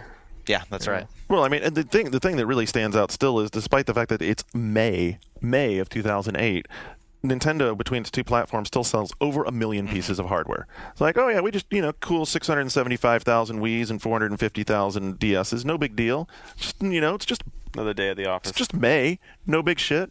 The other thing is Guitar Hero 3 for Wii has done really well. I wonder how Rock Band on Wii is going to do. I think it could be equally well. It's coming out soon, right? Yeah, it's coming out the end of this month, and we got our first box of the drum kit in, and it's funny, like, they've obviously already started responding to like some of the rumors about the new drum kit for their competitor, because the new Wii kit is actually nicer. It's like got this nice white plastic around it. Did we set it up next to Damien's office? I don't know, did we? I don't know, we should. Damien's office was next to the demo room all like last winter when we played Rock Band 3 times a day, and it would get so bad he would hide the drums from us. Well, what I'm curious is to see how Rock Band Wii does in Japan, because they're totally localizing it. Yep. Q Entertainment, Mizuguchi's company, is localizing it. That seems like such a smart move. It is, and you're going to get like about 500 different versions of Heavenly Star to play on that game, I'm sure, but I'm interested to see how that does. Cool. Any other numerical details? I mean, people hate it when we do the numbers too much, but anything else interesting out of that? Nothing too big. Besides the PS3 boost, all of the other systems went down a little bit from last month. So yeah, just hardware not doing much. Summer doldrums, except for Nintendo. Yeah, except for Nintendo. By the way, everyone who sent me notes, thank you very much. Like I had, like I said something about on my Twitter a couple weeks ago about like looking for a Wii at Target but not getting one, and I instantly got another flood of things. Like, guys, if when I get motivated, there's a couple of folks I can like ask to get me a Wii. I would actually just like be able to walk into a store and buy one. I mean, I'd like to be a regular I think consumer. that's a silly dream at It's this nice point. to want things. It's nice to want But things. also, Boomblocks was like in the lower reaches of the top 30 somewhere, right? Oh, yeah. I don't know. That's what I I heard. didn't That's know what I heard. That's what I heard that That's too. too bad. Someone mined that information. Yeah. All right, well, Call of Duty 4 might be off the top 10, but Activision is not waiting. They finally announced Call of Duty 5 officially. We all knew it was coming, but now it's for real. The UK magazine Games TM had the exclusive on this, subtitled Call of Duty World at War, because it is returning to World War II once The again. Asian theater. Yeah, the it's going Pacific to focus theater. on the Pacific theater, and it's, as we all might have guessed, it's being developed by Treyarch, who made Call of Duty 3. And bigger one. I'm really interested in this because it's a co-op campaign, right? And Treyarch, everyone like slags on them, but they're not a bad developer. Like, A lot of what I've heard is that part of the reason that Call of Duty 3 wasn't as good is that Activision decided to implement that changing off every other year thing. They threw Treyarch in on an off year, so they only had 1 year to make Call of Duty 3 instead of the 2 years, which is why that system was implemented. So for this one, they'll actually have had 2 years to work on it. So hopefully, and yeah, despite going backwards to World War II, they are introducing co-op. They're introducing squad-based and vehicular combat in the multiplayer, which is stuff that Call of Duty's never done. So. yeah.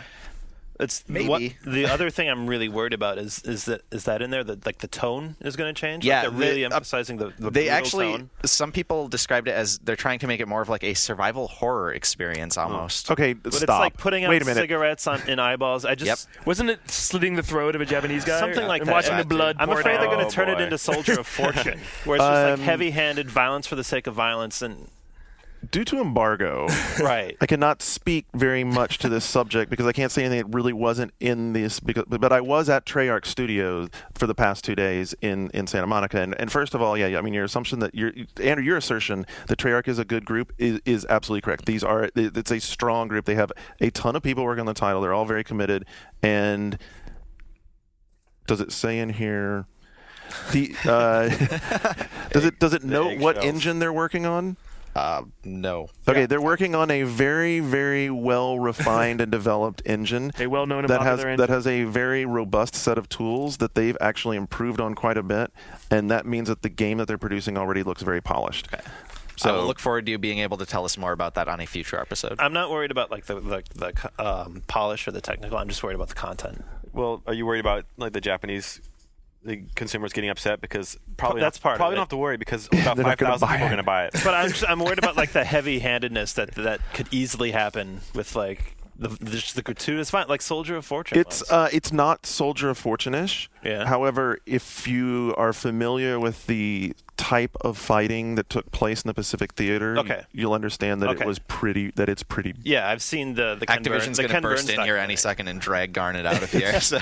No, I mean I'm This is all sticking me into stuff that's speculating. okay. This I'm is all me sticking. speculating. Chris Garnett tells about the real-time Bataan Death March level. There's no Bataan Death March level. All right, Jesus, moving dude. on. We got a bunch of other info on games this week from the the Microsoft RPG Summit. That's right. in Shibuya.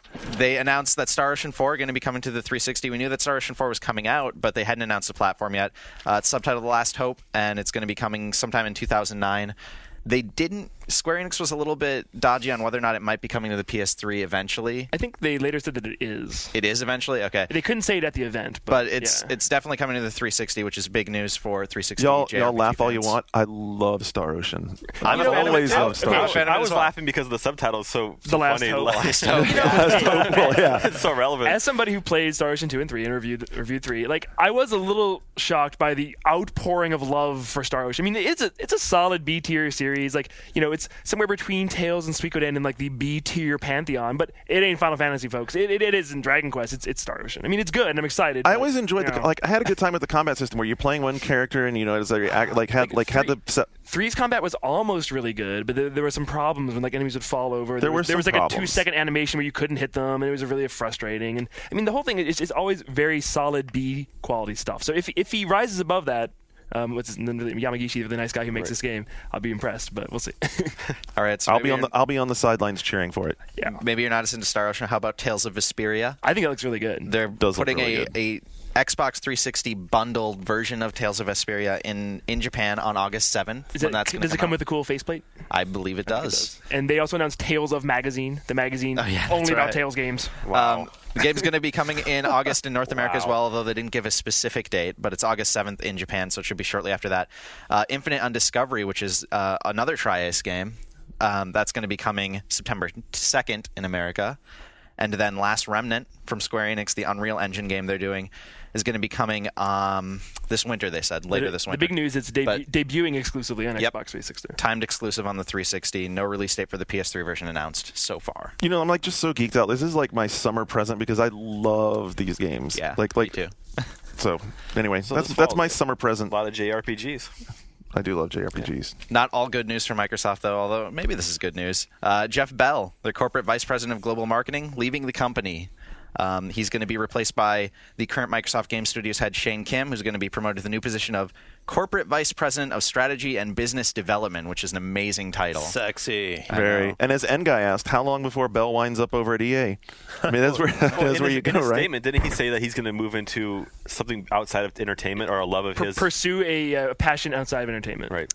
And then He apparently was a car salesman at one point. I was thinking he might go lounge singer. Dance. Well, that wouldn't be contributing to society, would it? Or would it be? Well, in related Microsoft news, this just hit today. Dean Takahashi, he has an interview with Robbie Bach, who is now the his title is something amazing here. It's the Fungineer. He's in charge of lots of important stuff. I can't find it here in this story. But Chen, you got it now, dude. Fungineer is hot. yeah. But his Can I apply for associate Fungineer? You need to get that on your biz card. This interview is fantastic. It's on VentureBeat.com. It's very long, and he talks about a lot of things. But one of the things he talks about is the PSP, and his quote is, "The PSP is a reasonably successful product at the profit and loss level, but as a product concept, there are cautionary tales to learn from it." He goes on to say how it's not that good for audio, it's not that good for video, and they've learned a lot of things from it. And this, Well, actually, that's a really really good article. Yeah, like he talks about how it was good for audio, but there's no memory, so it's not a good music player. It was good for Right, video, but UMD failed. And he kind of, posits what the Zune might be going into. It's interesting. But the other big thing he talks about is the big recall, the Red Ring of Death scenario, all that. Yeah. And the shocking thing is he says it had basically no effect on their business and no effect on consumer trust. And he says that people are happily willing to wait for 4 replacements. Let me read the quote for you. I should give him my stepdad's phone number because he wasn't terribly fucking happy about his Red Ring Here's a question. Saga. Doesn't it surprise you that fans are saying, I want my 3rd and 4th replacement console? Quote, it speaks to the power of the product offering and the service we provide. That's my point. In the ordinary course of something like this, you would expect it to show up in the customer reaction. Hey kids, Kool-Aid's here. You would expect it to show up in the customer reaction data. We haven't seen that. It speaks to the fact that they love their games and they love their Xbox Live. Does it frustrate them? Yes. On the other hand, Do we care? On the other hand, they know that we're taking care of them. So yeah, he's saying the Red Ring of Death, no effect. Can I Go, jump dude. in real It's quick? all, yeah, Because hit I've it. been listening to the show for a while. Lots of Red Ring of Death talk. I haven't been able to speak about it.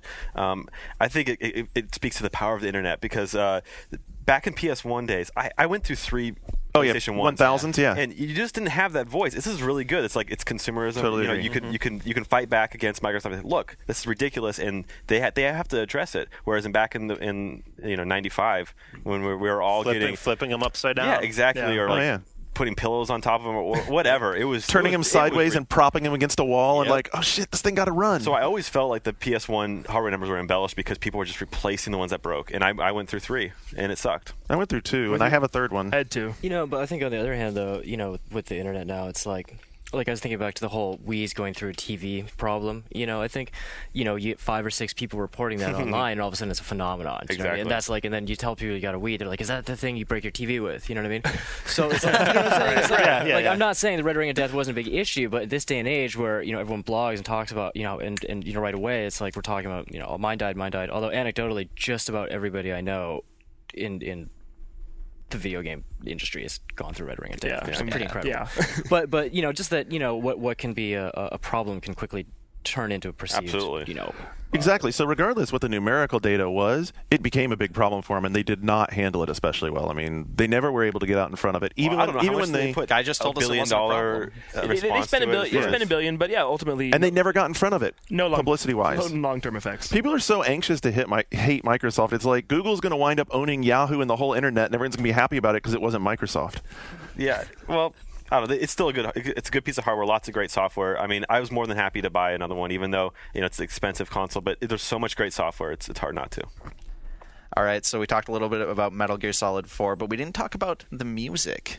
Are you guys fans of the music of Metal Gear Solid 4? Yes, actually, well, at least like the first couple of things that are in there musically. Lots of good stuff. We had a great interview we published this week. Chris Pigna did with the composer Harry Gregson Williams, who's done the music since 2, I think. And he had some interesting quotes in there. We asked him if he would come back to the series if they did Metal Gear Solid 5, which Konami has said that they're probably going to do. He said the only condition I would return to the Metal Gear series is if Hideo Kojima was there and wanted me to, which Kojima has said he's not doing it. Konami says they're probably going to do more, so probably won't have Harry Gregson Williams for the future ones. You never know. We'll see. We'll see what happens, I guess. Well, yeah, it's so early. You know? Yeah. If Ryan Payton's in charge, John Mayer doing the theme. Well, John Mayer, Tattoo, No,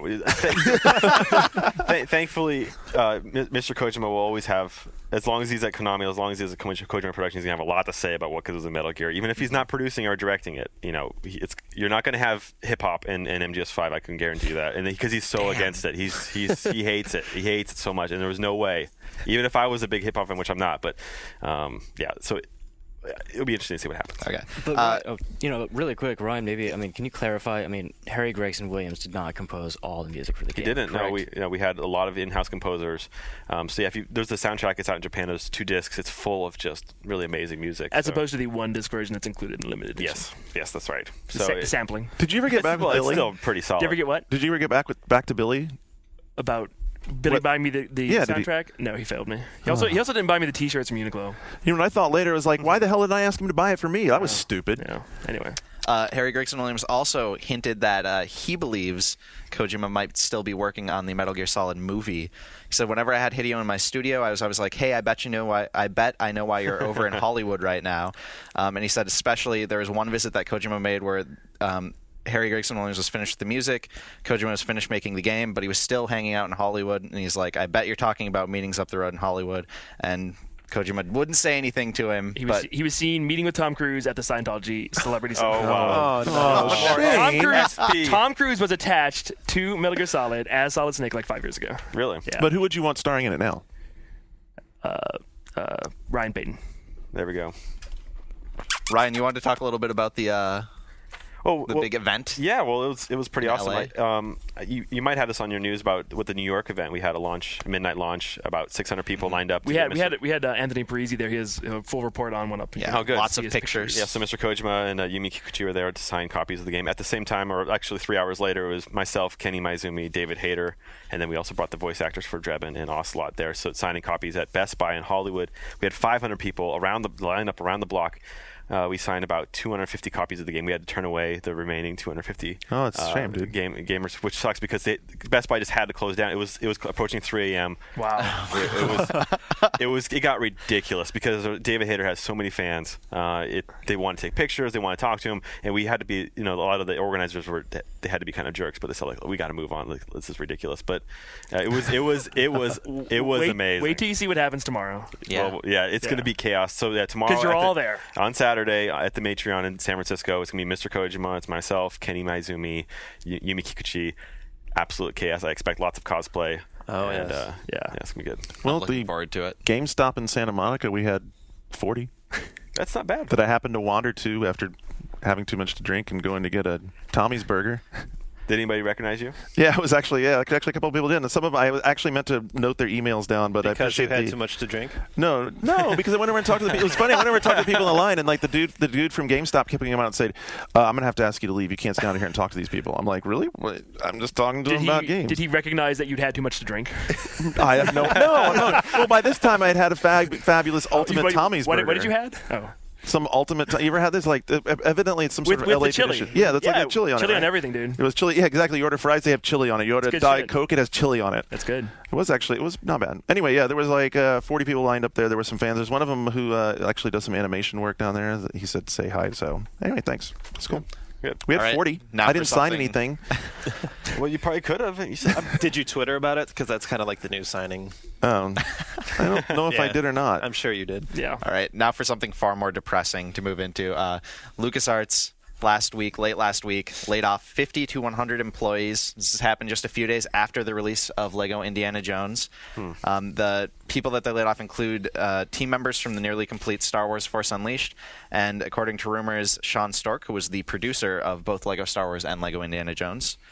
I'm not going to go too much into this because we're going to talk about it on another show later. But yeah, what is that? You're basically- stiffing this show? That's right. it's That's a right. tease. I'm doing It's it. called a tease. He's plugging the new passionate young kids. Cross-promotional. Just you podcast. wait. Just you wait. Dude, you're going to have more, even more trouble than just lavender air fresheners. Okay, but LucasArts did confirm that this happened. They had a statement from Margaret Groen who said, "I can confirm we had layoffs. They had to do with where we are in our product life cycles." The rumors that were going around from anonymous sources were stating that they're going to move away from internal development. One rumor said that they're going to, after Star Wars Force Unleashed is complete, they're going to fire 100 more employees, which is basically their whole team, and completely terminate internal development.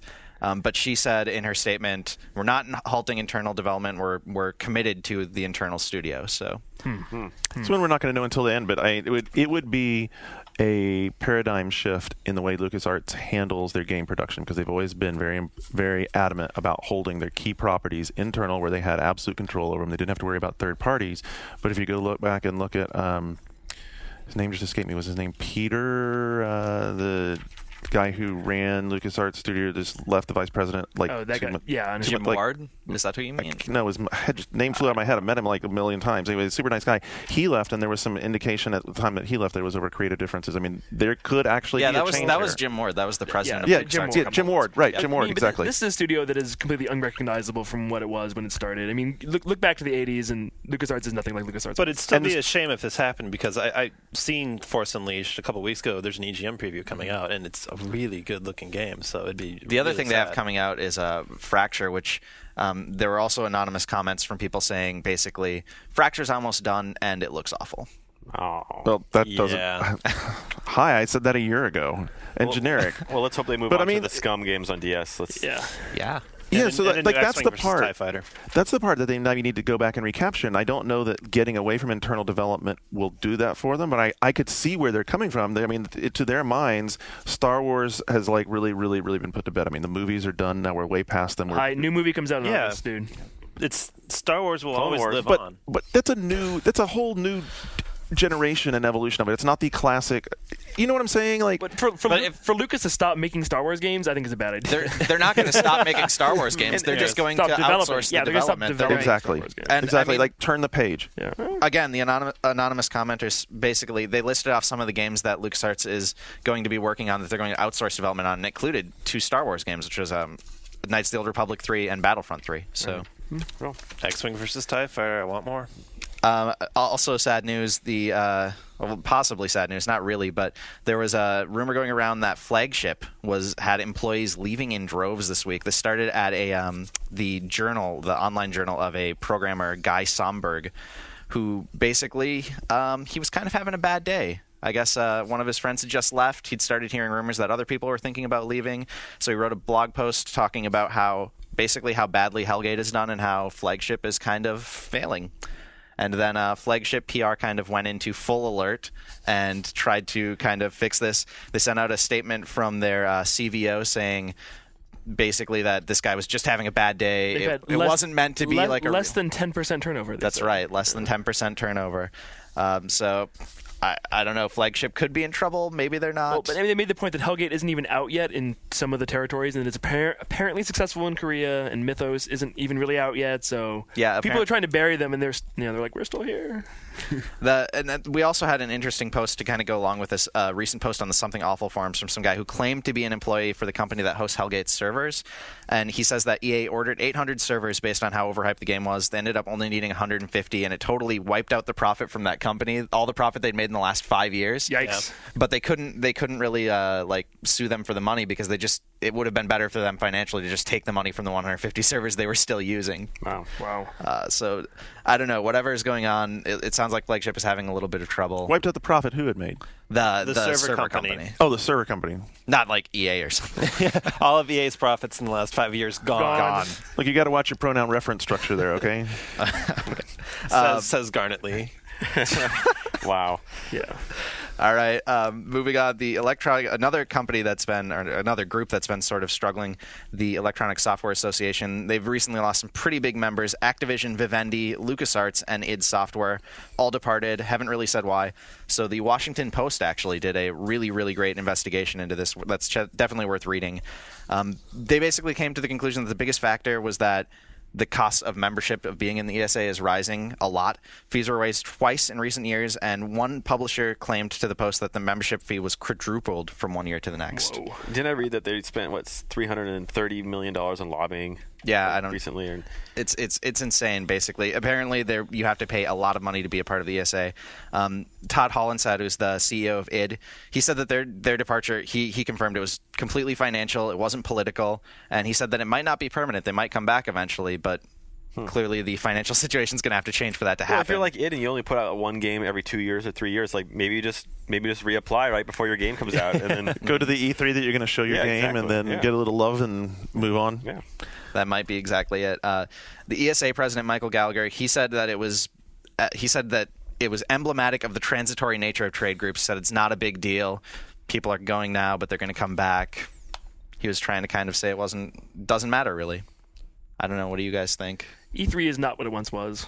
This year it's looking like it's going to be really small, right? It's all about the press conferences. Yeah, I don't know about the ESA. It's interesting. I mean, it's a trade organization, and you also have I noticed you have Hal Halpern down here who represents the Electronic Consumers Association, and he also writes for us. He says he knows there are 2 more companies that are getting ready to depart the ESA. I mean, the ESA is definitely taking some blows. And despite what Gallagher said, Hal Halpern basically said we should all be really concerned about this. Like this should be something we're worried about if we're fans of gaming. Yeah, I mean, I agree. At this point, that's the lobbying money that's going away. Yeah, I mean, at this point, is the ESA still relevant? I don't know. does a new organization need to come in? Probably. I mean, it's like they probably have a more tenuous grab on what they're doing than even where the ESRB is. I mean, that's a pretty embattled group too. Yeah. One thing that everybody in the office was excited about, iPhone announcements this week. The iPhone 3G with App Store coming on July 11th is going to allow third-party applications to be downloaded, including games. Some of the games that are going to be coming out right away: Super Monkey Ball, Spore, Peggle, and Pac-Man. What's Kojima Productions working on for iPhone? Interesting. Yeah. Well, we'll find out. Because obviously Kojima's something of an Apple aficionado. Yeah, that's true. I mean, you play MGS4, you get plenty of Apple. Yeah. So in addition to having the multi-touch screen, tilt sensor, and accelerometer, other cool thing about this, 3G network can be used for gaming. One example that we had was that at GDC, one company showed an MMO. It actually showed Second Life being streamed through the 3G network onto your iPhone. It actually comes with a direct link to your wallet, so they can just take the money out without having to have to try. I got an idea for you. Snatcher and Police Knots remakes. Boom! There you go. There you go. Is everybody really universally excited about the iPhone? Yes. Everybody in the office was. Everybody in the world. I'm sort of... Everybody in the world. I was until I realized that they'd gone to subsidized pricing and ratcheted up the data plan price and hadn't put a good camera in it. This is all true. You're on the camera thing though. That's Because I love the camera in my phone. right. And not everyone has your phone camera, so. But there's lots of great camera phones out there. I mean, Keep why? using your Engage. I'm excited. iPhone's finally coming to Japan. People have been waiting, and this is a big deal. So I guess they had to break out of their unique model they had and go to like a more standard carrier contract subsidized sort of formula to be able to get out there wide like that. I mean, Yeah, I think so. Well, speaking of really popular devices, the Wii, we got a little bit of news from Nintendo this week. Nintendo Managing Director Lauren Fisher basically said expanded Wii storage, only geeks and otaku want that. But this guy is European or Australian. Who is this guy? He's from Europe, yeah. Yeah, he's from Nintendo of Europe. So which are you? What's that? Are you a geek or an otaku? I guess I'm a geek. Yeah. Well, Is this really an issue? Today David Jaffe blogged about this and said, like, quit shitting on my house. And then this guy apparently apologized. Yeah, apparently there is an apology out there. I saw that today. I haven't had a chance to read it yet. I saw it right when I came in, and then I came down here. But It matters if you're going to do like very much downloadable content or stuff through their store. I mean, that's been the big complaint is where do you store the stuff? Right. I'm guessing Nintendo is like, hey, you need to get out there and like fix this now. Well, an apology is not necessarily a retraction. What he said is probably true in how they think about this and how they view it. I've actually heard from some inside sources this week that the WiiWare model is like a throw things, see what sticks, clean it up in post, and that's from Nintendo. Like Nintendo's like, let's see what people are willing to pay for. Let's see how many things we can put on here. Let's see what happens when your game gets delisted if it doesn't sell enough copies. Like those kind of things are going on behind the scenes, and no one knows what's happening really. And despite Lauren Fisher's comments, we had Engadget posted a story about a job listing from Nintendo of America for a software-hardware tester to help create a test plan for the Wii's USB devices. And this a lot of people took that as they're finally going to make a USB hard drive connection of some sort so that we can have real storage space. I don't know if we want to actually read it that way or not, but let's hope. I hope so. Maybe they'll be able to get you some of those cool, USB plug-in things like the one that cools your Coke can for you, a little USB fan. That's probably all it's going to be. It's not going to be hard drive at all. It's just going to be those things. That's going to be the big E3 announcement. USB toys. Conference, yeah. Be awesome. The one that has like the little squatting dog. I want that one definitely. All right, we got some Hollywood news here. I know Shane's excited from Variety. Quick, in from Variety. Leonardo DiCaprio has signed on to star as Nolan Bushnell in a biopic called Atari. Of course, Bushnell is the creator of Pong, founder of Atari, also founded Chuck E. Cheese. Do you think this is why Phil Harrison went to Atari? That's the first thing I thought. The picture has been pitched to Paramount Pictures, and DiCaprio's production company, Appian Way, is going to produce the film. This is going to take place in the 70s, right? I hope so. I hope that it's gonna be like the Boogie Nights for video games. Yes. Yeah, just Skip, like unabashed, like Skip, R-rated. I think you should try out for Howard Scott Warshaw. Yes. I think it's actually going to be. I'm not kidding. No. It's going to be more like the Aviator for. No. Dude, Boogie Nights. Dude, early Atari was seriously like people doing coke while making Pac-Man, and hookers coming in. That's what it was. Yeah, the jacuzzi story. Read all the about golden it in days. Stephen Kent's History of Video Games. Yeah. All right, then what better way to end the news than with me pimping something of my own? OneUp is going to be launching a new podcast on Monday. It kind of seems like this is like the young kids, like the next generation. Myself and Nick Sutner are Saved going by to be the hosting Bell, it. the new class. Yeah, as opposed to like we're kind of old here. It's going to be called. Can we say the name? Yeah, now? we can say the name. It's going to be called OneUp FM. What does FM stand for? It stands for Feature Monday. because it's going to be kind of our feature focus. We were podcast. suggesting fuck Monday. Well, we could do that. FM Or can fuck stand monkey. for whatever you want. Fuck whatever. That's fuck whatever that starts with an M. All right, so that's going to be launching Monday. It's going to be awesome. If you're That's our official promotional pitch. We blew it, man. if you're subscribed to I'm the excited. EGM Live, That'll automatically feed. switch over Yep. if you're subscribed to EGM Live. That's and it'll right. be Mondays. it's Andrew, going to can be we keep- amazing. Can we keep Philip around for news? Philip, do you want to stay around for news? I like having Philip read the news. I don't mind coming does a into good the job. news. Yeah. I enjoy it. It's good. Thank you he's guys. our best You news guys are reader. very I think- nice. You think you're the best news reader since Luke? I agree. Because Somebody said I was. Somebody said about my appearance last week that I was bringing some Luke Smith into this, and I'm like, I don't know. I don't know if I can. I'm not a scarab. Yeah, you have to turn up the sarcasm a little more. Can you grow a Yeah, you beard? need more sweaters. I can't. I could grow a beard. Because as much as I love Patrick, I don't even remember Patrick Klepek was usually like almost passing out drunk when he would do he would like literally he would stumble The up problem here. was that you guys made it the last segment. Well, and no, then he would Patrick's stay at the bar and then stumble up just to do the news. Yeah, that was pretty epic. Go back actually. and listen to those podcasts. You'll Those were you'll good. See what I'm talking about. We could do that too. Anyway, All Let's right, bring there in you go. Patrick for Ryan the news. Payton and Dave Chen.